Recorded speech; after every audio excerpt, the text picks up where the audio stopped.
So Vladimir Putin is 71 years old and was basically handed the presidency by Boris Yeltsin on the last day of 1999. He has already served as president for longer than any other Russian ruler since Joseph Stalin, beating out even Brezhnev's 18-year tenure.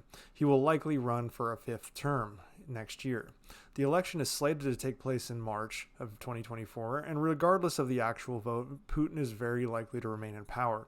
He enjoys an 80% approval rating despite hundreds of thousands of dead in a war that is draining the economy, as well as causing an armed mutiny back in June. Putin's approval is largely due to the Russian media flat out fabricating the world around Putin and Russia.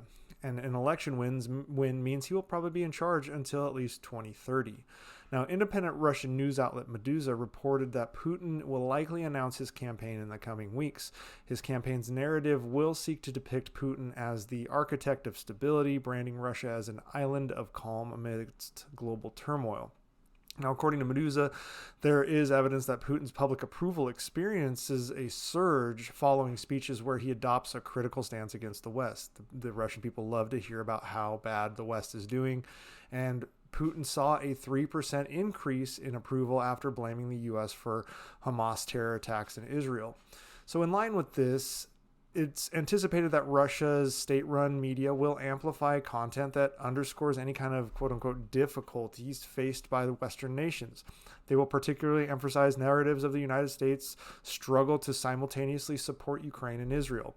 They will also propagandize things like the bedbug infestation or other trivial woes around the world, in the Western parts of the world that is, while downplaying the massive Russian unemployment, thousands of dead in war, economic downturn, dwindling tech market, reliance on China, Iran, and North Korea for equipment and military assets, and the general declining Russian population and life expectancy in Russia. Moreover, Meduza suggests that the war in Ukraine will only come up and be a focal point in Putin's campaign if there is substantial Russian military triumphs. He will steer clear of any references to the positional warfare that is taking place. He won't talk about a stalemate, anything like that. And this is likely due to Russia experiencing very little success on the battlefield in Ukraine. He won't talk about any kind of gains that were had in Avdiivka or Bakhmut, because Russia took massive amounts of casualties in those regions just to take very little territory that is not of strategic value.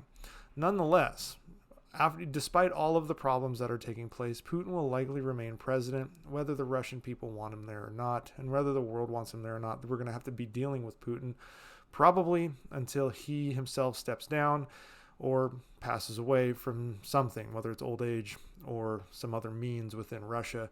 But at this point, he is just the de facto dictator of Russia.